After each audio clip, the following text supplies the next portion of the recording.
Fala aí, pessoal, tudo bom?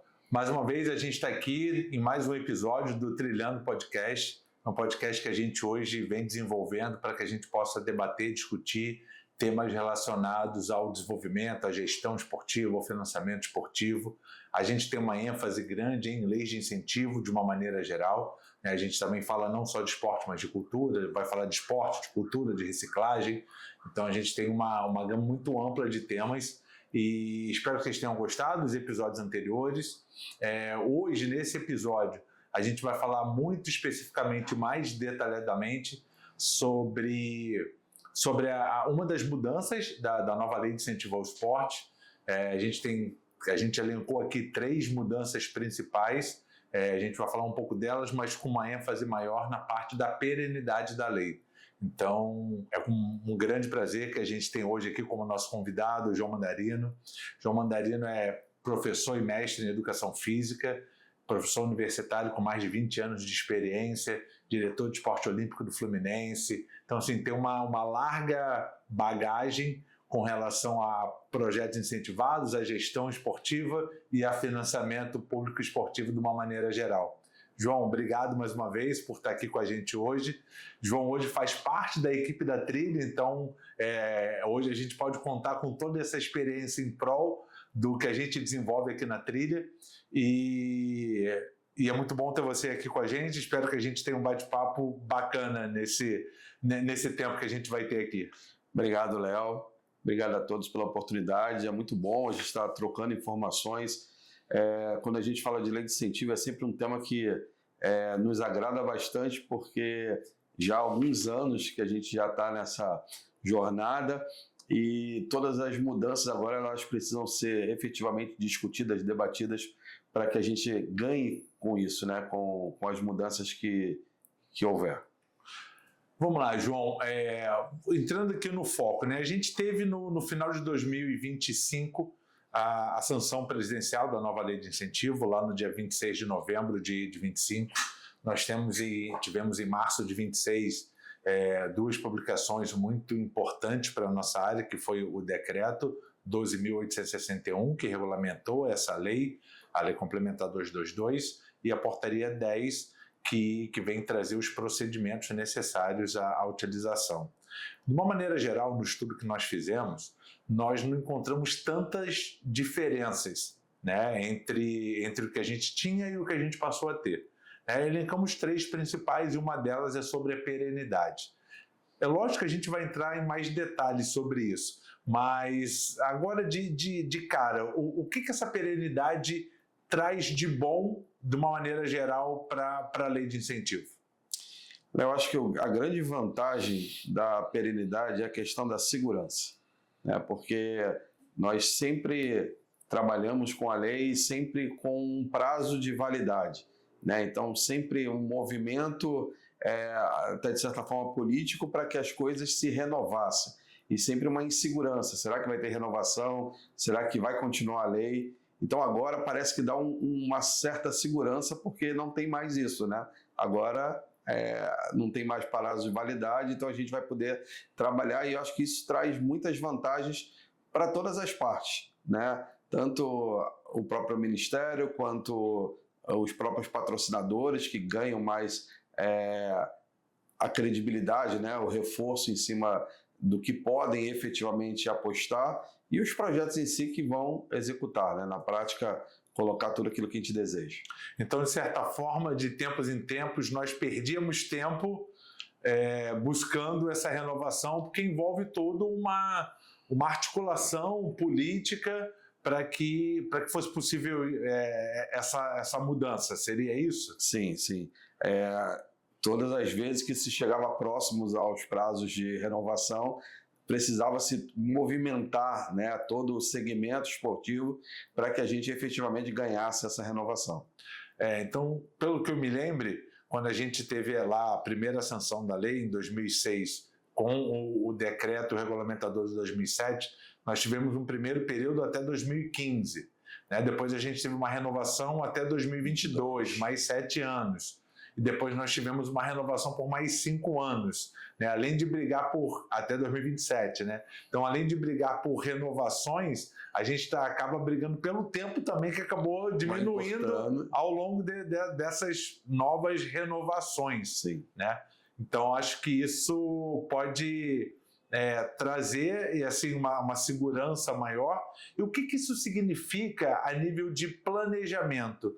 Tanto para as entidades, né? Vamos dividir em 3 partes. Né? A gente fala tanto que a lei de incentivo ela é um tripé, né? Proponentes, nós aqui do nosso lado, o Ministério como o órgão regulamentador da política pública e os patrocinadores. Então, o que isso significa no planejamento dessas 3 partes da lei de incentivo?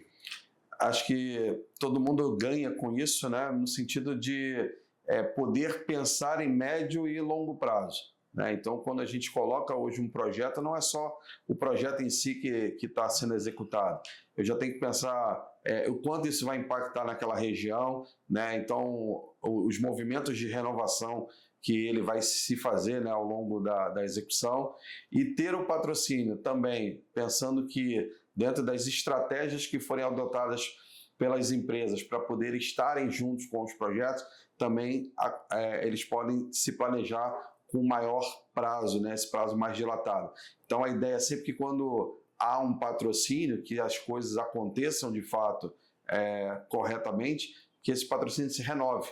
Né? Então, quando a gente tem um prazo limitado, né, isso acaba que esse planejamento ele fica mais curto. Né? Então, assim, eu não tenho a certeza se eu vou perpetuar com esse projeto, qual é o impacto que isso vai gerar naquela região, né? Daqui a quanto tempo eu vou colher os frutos do que eu estou plantando agora. Então, acho que isso traz uma visão melhor de todas as partes. E para o Ministério, enquanto órgão regulador, também porque é a principal política pública que a gente tem hoje. Né? Então, pensar que ela teria um prazo de validade também é ruim. Então, agora a gente pode ganhar em credibilidade, pode ganhar em processos, pode ganhar em atualizações, né? Ganhar tecnologia para que a lei se torne mais ágil, para que ela se torne mais efetiva em todos os pontos do país. Você acredita que com essa perenidade da lei, né? Esse novo momento que a gente vive hoje, o Ministério ele pode ganhar e ele pode se dispor a fazer um investimento maior nesse setor? Porque às vezes, assim, se eu pensar aqui pela ótica do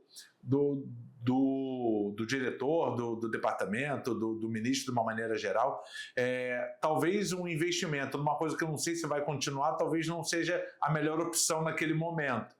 Agora que é uma coisa que nós temos certeza dessa continuidade, e aí vale a pena a gente ressaltar também um pouco da diferença entre lei e lei complementar. Né? A gente, é uma coisa que muitas pessoas, principalmente na nossa área, a gente começou a enxergar agora. O que é lei e o que é lei complementar? O que muda? É a mesma coisa? Não é a mesma coisa?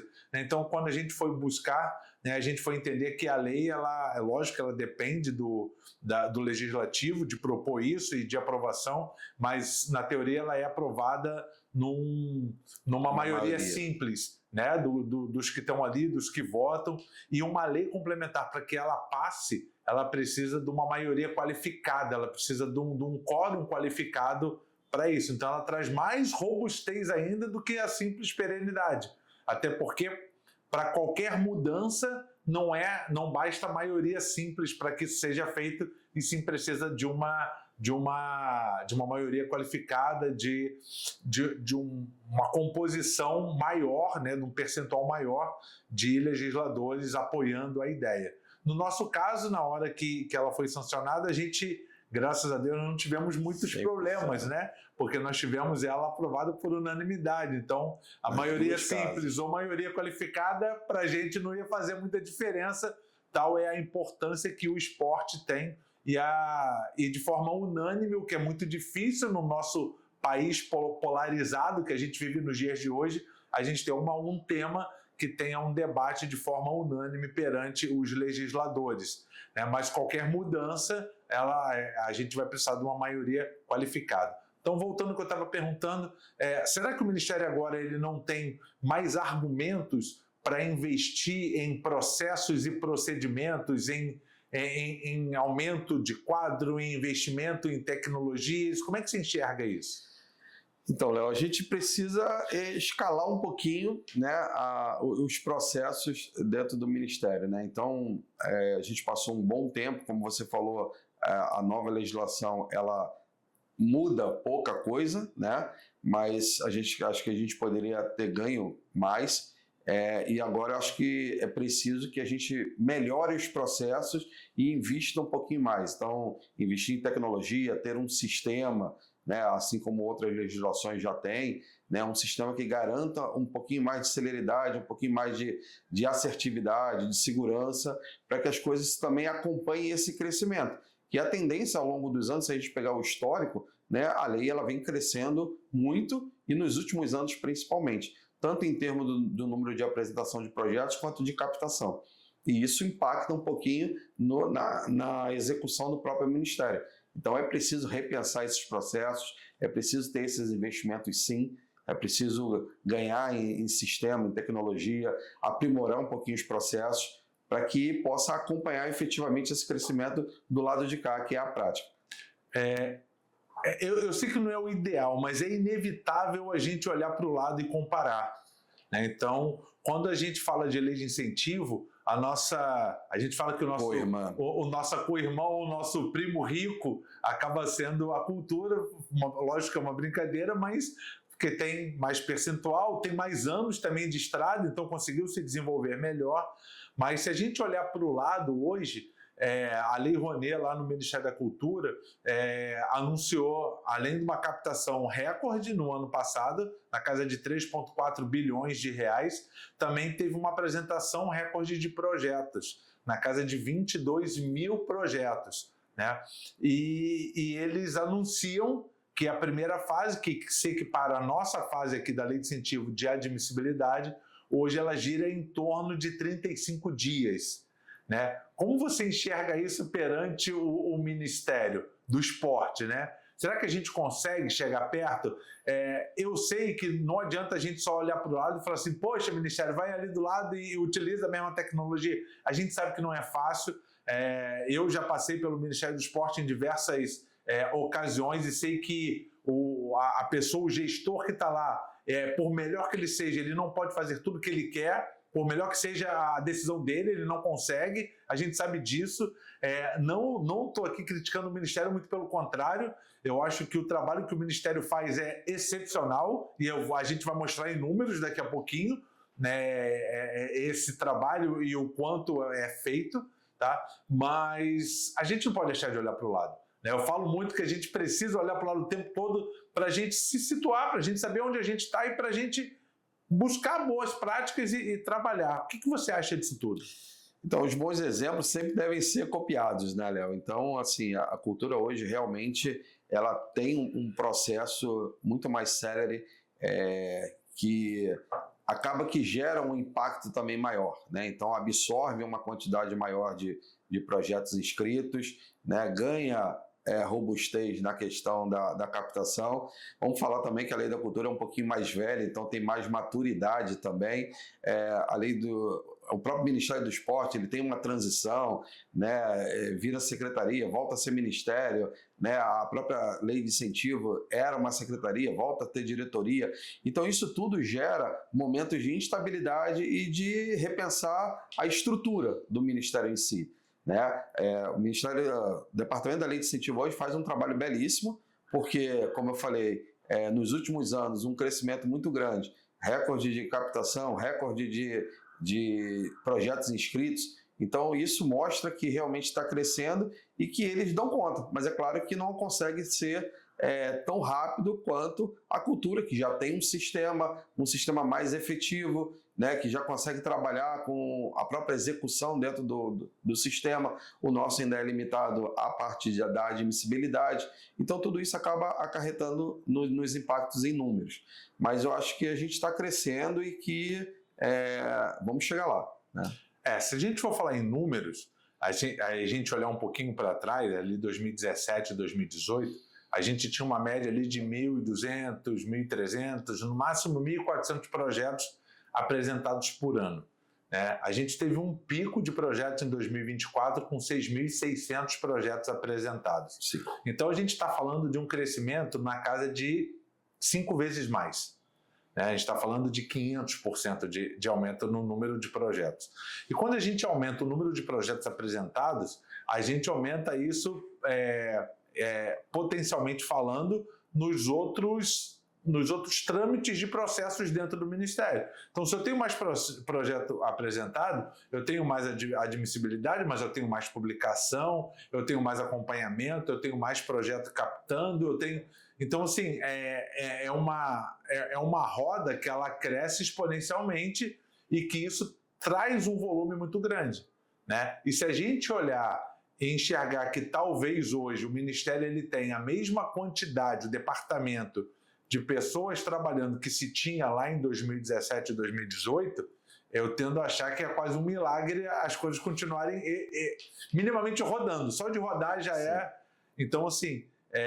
eu sei que muita gente hoje reclama muito do Ministério, né? Reclama. Agora, também talvez sejam pessoas que não vivenciaram momentos passados, né? Momentos onde se levava mais de um ano para ter um projeto analisado, onde tudo passava por reunião de comissão técnica, então os processos eram mais atravancados, eram mais burocráticos.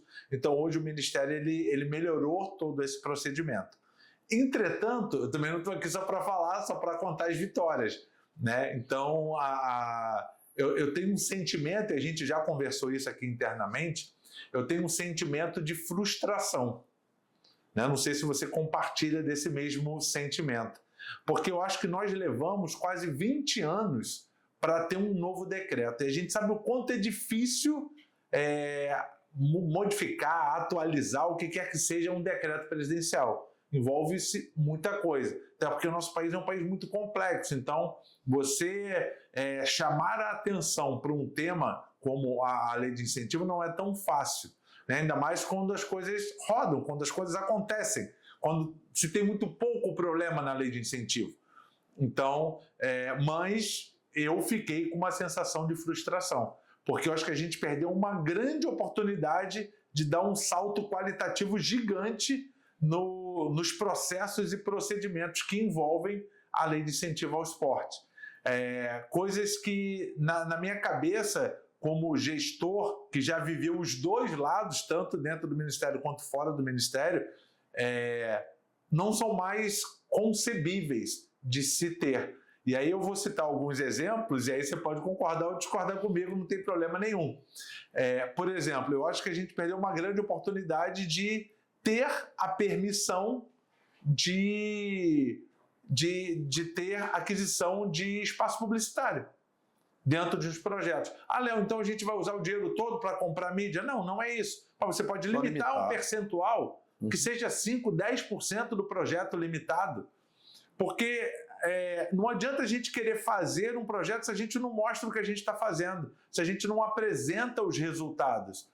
Então, assim, são coisas que, na minha cabeça, já deveriam ter sido vencidas esses debates, né? E são coisas que também não dependiam nem de lei da parte do Congresso, nem da sanção presidencial. Porque é só a regulamentação mesmo. Então, o decreto resolveria esse problema. Né? E aí a gente mais uma vez, a gente esbarrou nesse meio de caminho. E aí, ao mesmo tempo que os proponentes precisam apresentar um plano de divulgação da Lei de Incentivo ao Esporte, o famoso PDLI, eles são impedidos de qualificar esse PDLI. Então as coisas ficam muito niveladas por baixo, no meu ponto de vista. Como você enxerga isso? E as empresas vão exigir cada vez mais isso, né? Porque quando as empresas colocam dinheiro nos projetos, não é por si só ajudar um projeto a ser executado. Ela ganha com aquilo ali também. Ganha na sua responsabilidade social, ganha na sua visibilidade.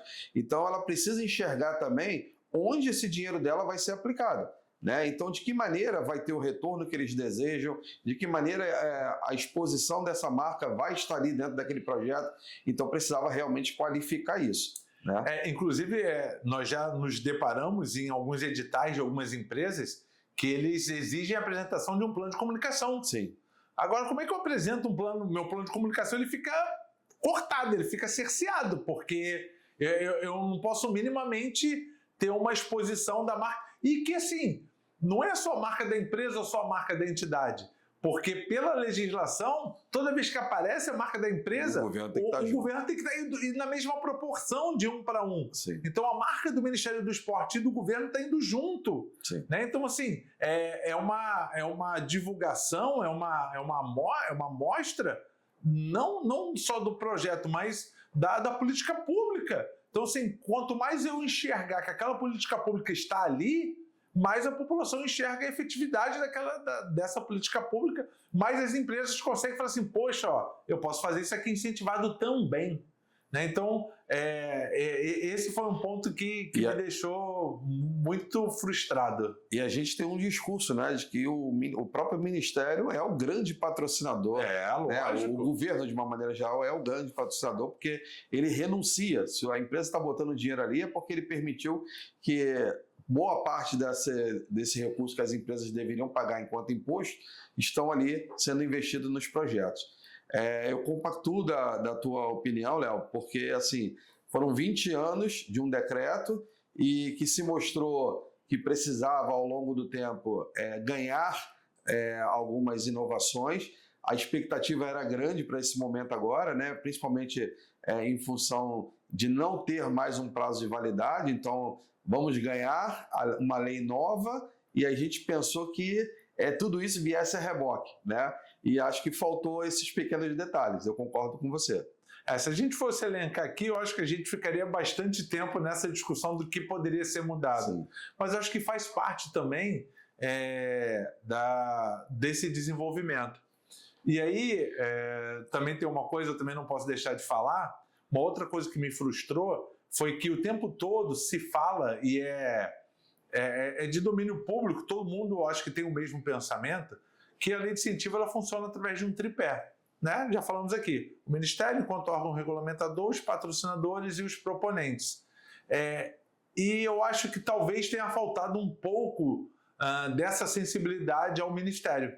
Porque eu acho que o Ministério poderia ter chamado todos esses entes. Os outros. Não que tem que acatar o que o patrocinador ou o proponente fala, mas pelo menos ouvir, né? Pelo menos ter um debate, porque a gente constrói essa política pública em conjunto. Nós construímos isso junto.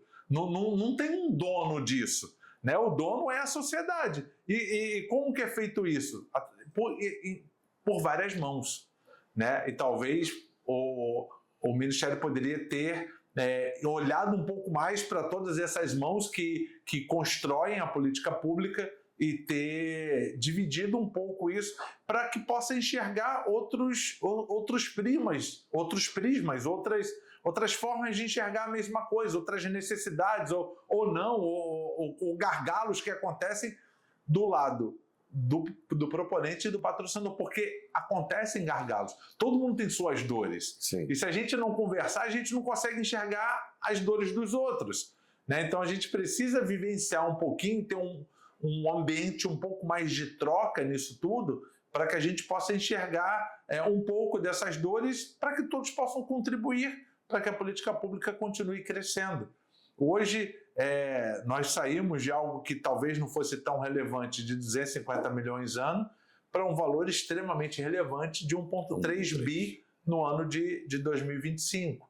Né? O Ministério já atualizou lá o painel da transparência, nós já passamos da casa de 7,7 bi em captação na história da lei. Então, sim, são valores muito relevantes hoje em dia, se a gente for falar o valor comumente aplicado ao esporte. Então, são coisas que podem melhorar, e a gente precisa cada vez mais estarmos juntos para que esse crescimento seja sustentável, porque não adianta a gente resolver um problema se quem está de mão dada comigo aqui continua se arrastando. Então, assim, não adianta eu ter dinheiro se eu não consigo usar o dinheiro. Não adianta eu ter dinheiro se eu coloco tantas travas que torna-se aquilo inexequível. Né? A gente aqui Você tem uma frase muito grande que é não falta dinheiro. Né? Não falta dinheiro. Dinheiro não falta para o esporte. Exato. Entendeu? Não falta. Não adianta a gente falar que falta porque não falta. Né? A gente já falou do gap de 400 milhões de reais que a gente deixou na mesa esse ano. Falei aqui mais cedo, a cultura anunciou 3,4 bi em captação. O esporte, bacana demais, anunciamos 1,3 em captação. Cara, a conta não bate. Se o esporte, na teoria, é metade da cultura, e a gente pode até olhar um pouco mais do que isso, porque hoje eu já acho que é mais, né? A gente tem as nossas teorias lá do 4%, né? E a gente vai falar, a gente tem um episódio que fala somente disso, né? Então, a gente tem a teoria dos 4%. Então, assim, minimamente, eu tinha que ter captado 1,7 bi e captei 1,3. Por quê? Por que eu não captei 1,7? Onde está esses 400 milhões? Né? Então, assim, eu acho que falta um pouquinho mais de ação da nossa parte do lado de cá em buscar os 400 milhões, mas falta uma ação conjunta para que as pessoas conheçam mais a lei também e para que os processos sejam menos burocráticos. Não estou falando com isso que a gente deva perder a segurança jurídica e administrativa do processo, porque no final das contas a gente está falando de recurso público, né? Então a gente precisa ter isso, mas a gente não pode travar a execução.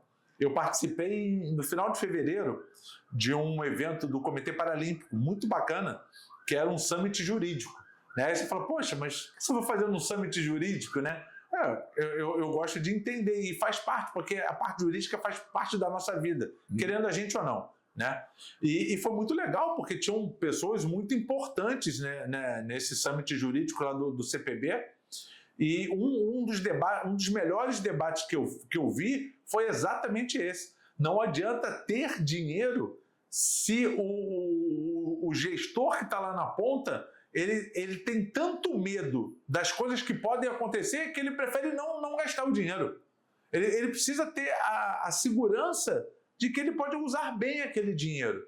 Então, assim, tem especificidades no esporte que são diferentes de outras coisas, como qualquer coisa na vida. A saúde tem a sua especificidade, a engenharia tem a sua especificidade e o esporte tem a sua. Isso precisa ser levado em consideração. E vamos pensar quem são essas pessoas que usam esse dinheiro, né? A gente está falando de quase 900 mil OSCs, né, no Brasil inteiro, e que tem entidades que nunca tiveram o acesso, né? Então, quando chega um primeiro recurso, de que maneira que eu vou usar, se eu posso usar, se eu vou usar errado, se eu vou responder por isso depois. Então, isso também gera esse movimento de insegurança também. É lógico, entendeu? Mas o gestor público que está lá na ponta, ele não pode ter medo de usar. Claro que não. Ele tem que se qualificar cada vez mais.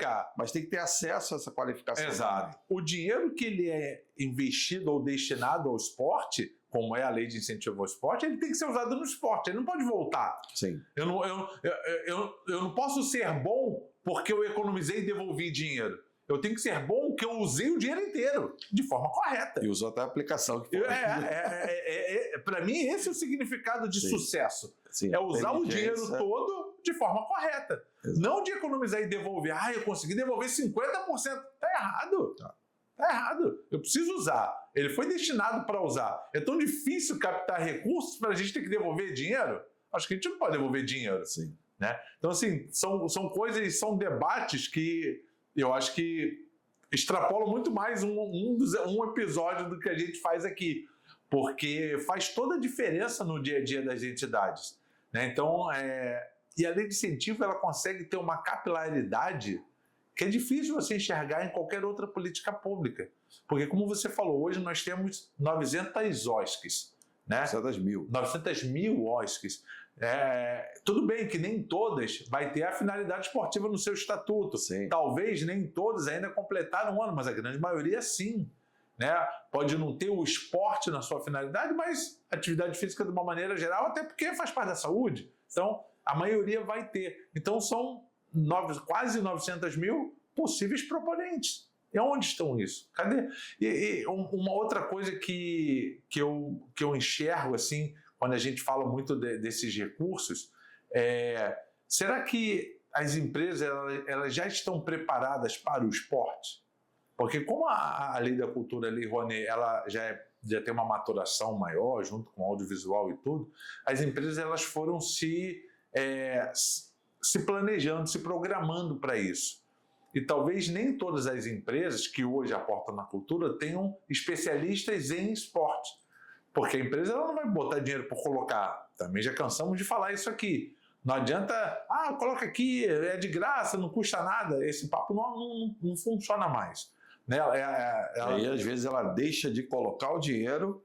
Ou, já vimos isso. Né, de não colocar naquilo que ela não tem certeza se vai dar certo ou não, mas também não tem ninguém internamente que possa avaliar para entender se realmente faz sentido. Primeiro, se é bom, se faz sentido com a estratégia da empresa, Sim. Porque tem que fazer sentido para a empresa, não pode ser, né? Tem que fazer sentido. E se aquela entidade traz a segurança necessária que a empresa precisa. Porque ela precisa de segurança para aportar. Né? A gente fala, ultimamente eu venho usando muito uma comparação de uma roupa. Se eu vou para uma festa e eu vou comprar um terno, eu vou lá, né, para quem não me conhece, eu tenho 1,98 de altura, não é qualquer coisa. Então, se eu for mandar fazer um terno para mim, ou se minha esposa vai mandar fazer um vestido para ela, eu coloco o dinheiro ali, sem nem ver o que aquela entidade fez, o que aquela empresa faz, sem nem ver o currículo daquela empresa ou outros vestidos ou outros ternos que aquela empresa já fez. Vai ter surpresa. Talvez tenha, talvez sim, talvez não. Sim. Mas eu preciso ter segurança. Sim. Eu preciso ir na loja, que aquela loja me traga segurança para eu poder investir o meu dinheiro. Certo. E assim funciona, tanto com a empresa patrocinadora quanto com o próprio ministério. Quando a gente fala de capacidade técnica operativa, nada mais é do que a entidade mostrar que você pode confiar aqui, está aqui a segurança que você precisa para me dar essa isenção fiscal. Porque o Ministério não dá o dinheiro propriamente dito, mas dá a possibilidade de você captar esses recursos. Então, a gente tem que mostrar essa segurança tanto para o Ministério quanto para possíveis patrocinadores. Né?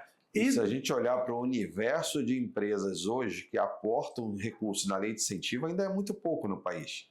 Né? É quase que nulo. Cara, diante a possibilidade. O estudo que a gente fez impressiona, né, João? Sim. Porque a gente chegar à conclusão que menos de 2% das empresas que debitam imposto de renda em lucro real efetivamente aportam em lei de incentivo ao esporte, é enxergar que a gente tem um oceano muito grande pela frente, né? Exatamente. Só que a gente precisa ter responsabilidade disso. E isso é uma das preocupações que eu mais tenho.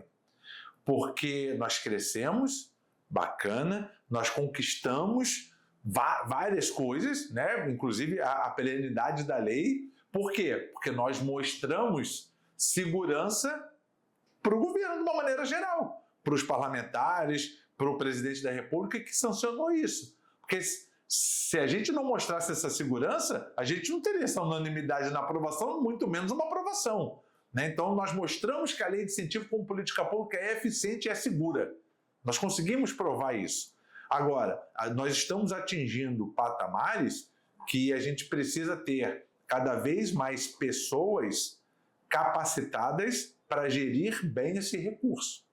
Quando eu falo gerir bem, não é não utilizar, e sim traçar as estratégias para a boa utilização desse recurso, mas que também consigam ter a capacidade de entender como funciona o recurso público. Nós temos regras para serem seguidas. Não pode ser de qualquer maneira. E eu acho que isso vem a próxima pergunta, né? Quais os riscos que você enxerga nesse movimento todo e nesse crescimento todo que nós estamos tendo com a Lei de Incentivo ao Esporte? O risco que eu enxergo, Léo, é a boa utilização, né, dessas possibilidades que a gente tem hoje. Né? A gente está falando de que a gente ainda tem muito a desbravar nesse mercado. Né? A gente está falando que a partir de 2028 a gente ainda tem um aumento de percentual, então isso aumenta ainda mais o poder de captação dos projetos. Então o risco é da gente estar preparado para poder utilizar ao máximo os recursos que a gente tem e que a gente não se complique, né, durante os processos. E o que a gente precisa fazer para mitigar esse risco? Eu acho que é se qualificar cada vez mais. Voltando um pouquinho ao assunto que você tinha dito ali da questão do Ministério, né, da preparação, eu acho que faltou o Ministério pensar um pouquinho junto com a sociedade, como você falou, mas também entendo que o prazo foi muito apertado, um período que coincidiu com o final das inscrições de projetos em 2025, então o Ministério teve pouco tempo para trabalhar ali e, fazendo uma meia-culpa para o nosso lado também, acho que faltou um pouquinho de mobilização do segmento, né, de pensar coletivamente. A gente troca muito pouco com os pares, né, e eu acho que a gente poderia ter opinado mais. Eu acho que isso, até em termos de crescimento, respondendo agora a tua pergunta, é preciso que esse segmento esteja mais próximo, mais junto, discutindo de fato as práticas, discutindo as questões que a gente vai evoluir ainda, de que maneira a gente vai poder se apropriar dessas possibilidades que a gente tem, de que maneira que a gente vai abordar novos patrocinadores.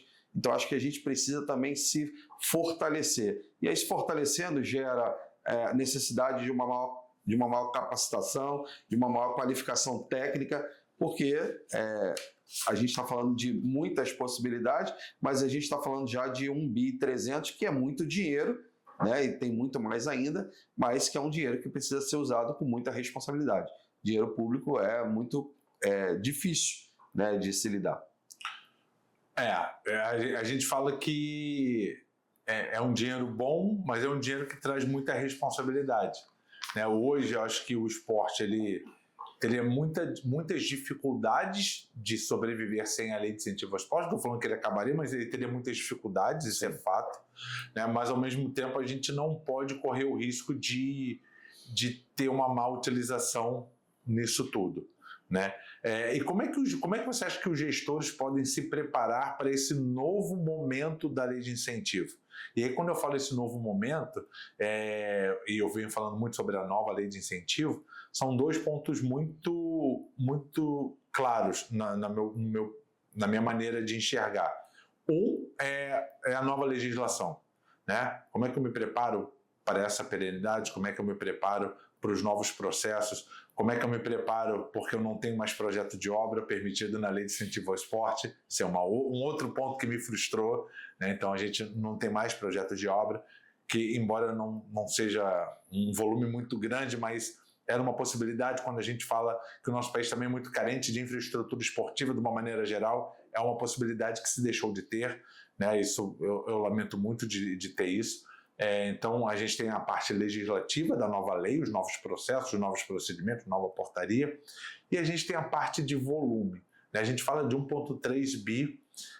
Eu tenho um certo receio quanto ao resultado desse ano, né? Porque nós passamos por um ano, né? Porque quando a gente fala que o resultado da lei de incentivo ele é diretamente proporcional ao lucro das empresas, ao resultado das empresas, você passar por um ano onde você tem, sei lá, 6, 7, 8, 10 feriados prolongados, onde você tem Copa do Mundo, onde você tem eleição, onde você tem guerras. Então, assim, você tem um risco muito grande do resultado não ser tão bom. Aliado a isso, nós temos 3 anos de atenção, né?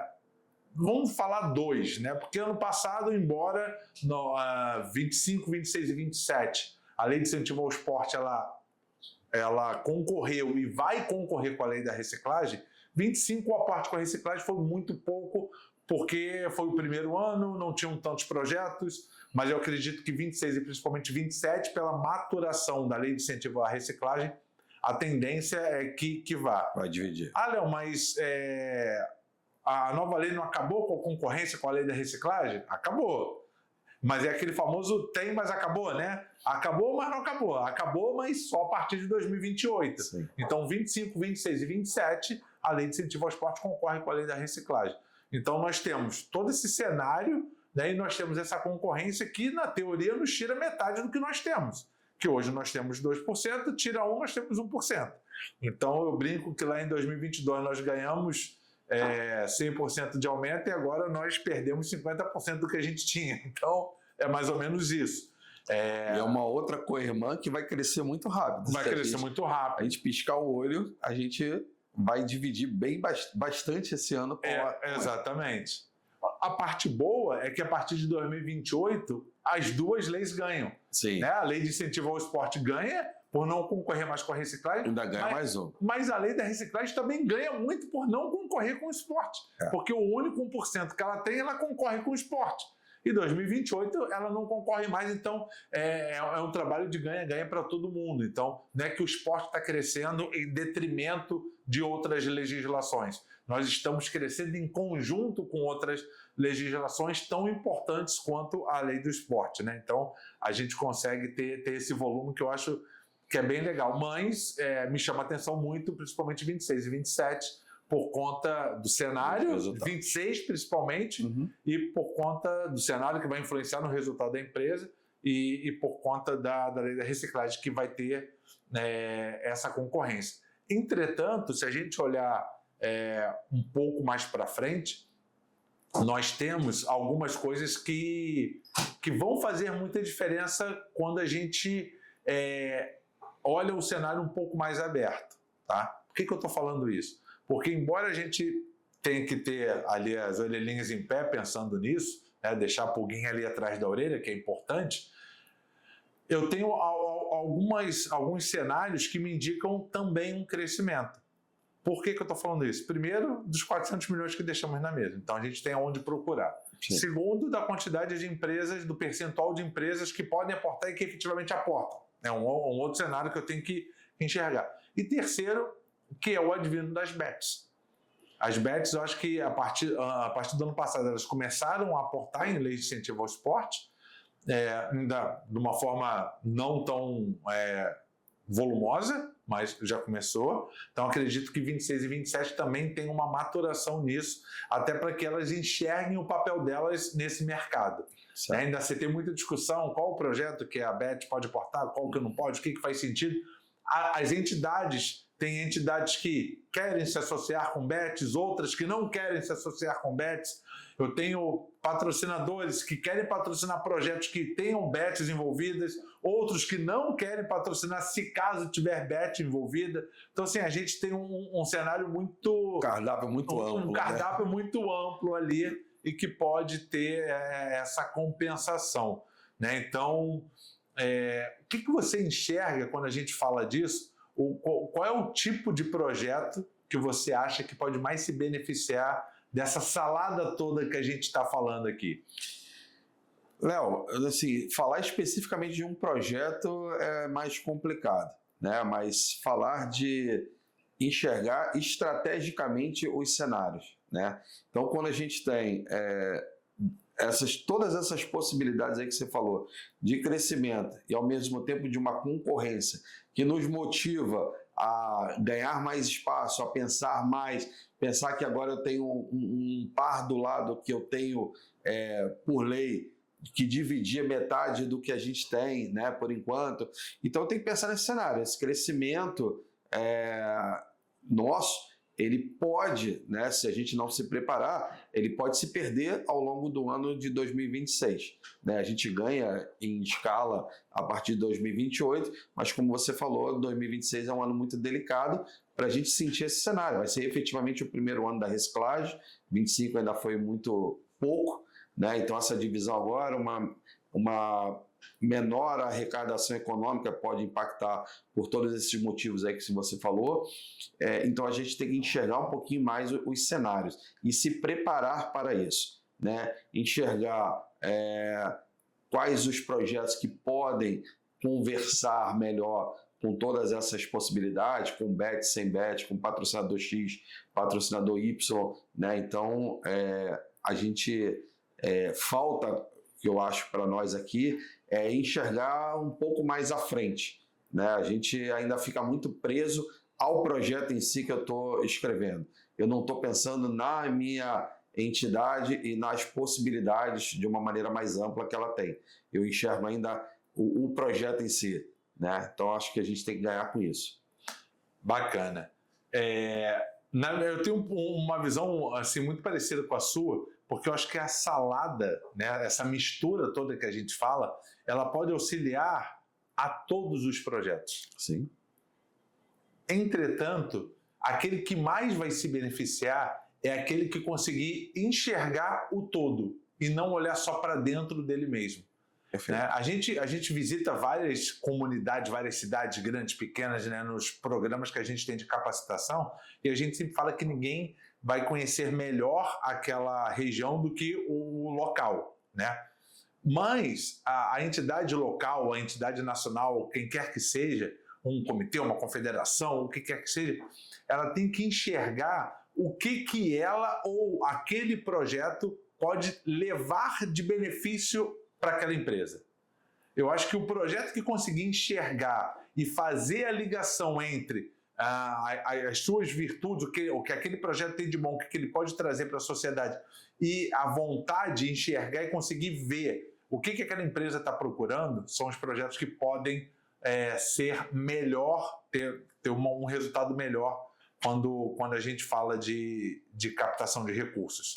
Talvez seja estudar também quais são os interesses dos patrocinadores. Né? Porque às vezes o patrocinador está inserido numa determinada região e ele quer participar daquele movimento, quer participar de assumir aquela responsabilidade que ele tem perante aquela parte ali, aquela comunidade, e às vezes não encontra de fato um projeto que tenha conversa, né? Que tenha convergência com os propósitos deles. Né? Então, assim, todas as vezes que a gente faz capacitação e que a gente mostra como elaborar um projeto, né? A gente fala da justificativa, porque é um porquê. Né? E um dos casos é isso, é montar um projeto e levar ele pronto.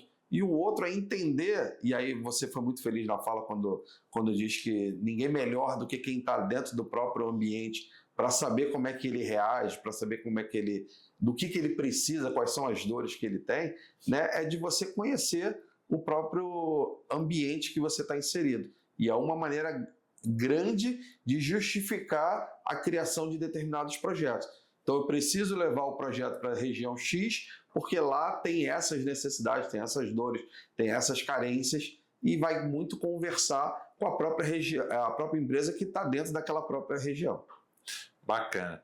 A gente já está se encaminhando aqui para o final do nosso bate-papo, e agora eu queria soltar algumas perguntas rápidas e respostas rápidas, tá? Bem objetivo, tá? Para você, qual é o maior benefício da perenidade? Segurança. Boa. Principal desafio? Qualificar os nossos processos daqui para frente. Uma dica para quem quer captar recursos agora? Conhecer a legislação, que é fundamental, e está aí fresquinha, que saiu agora, então a gente precisa conhecer a legislação para poder entender o que a gente pode fazer. Bacana. Bom, pessoal, agora a gente está chegando efetivamente no final de mais um bate-papo, de mais um episódio do Trilhando Podcast. Queria agradecer imensamente ao João Mandarino por ter disponibilizado esse tempo e principalmente o seu conhecimento para estar aqui nesse debate. Espero que vocês tenham gostado, espero que tenha servido para auxiliar no desenvolvimento. Tudo que a gente faz aqui, inclusive esse podcast, ele está muito baseado no trabalho que a gente tem de troca, de capacitação, de vivências e experiências. Então, a gente cada vez vai estar buscando mais esse tipo de bate-papo. Deixem suas perguntas, seus comentários aqui embaixo, sigam a Trilha nas redes sociais, acompanhe aqui no YouTube, coloque ali o sininho, tudo que vocês já conhecem sobre isso, para que a gente possa cada vez mais poder estar trazendo, e deixam sugestões também. Então, utilizem esse espaço para deixar sugestões de temas, de convidados, de interações que vocês desejam, para que a gente possa ir buscar, e à medida do possível a gente vai estar trazendo tudo que a gente conseguir. Tá bom? Grande abraço, espero que tenham gostado. João, obrigado mais uma vez. Obrigado, Léo. Tchau, tchau. Tchau, tchau, pessoal.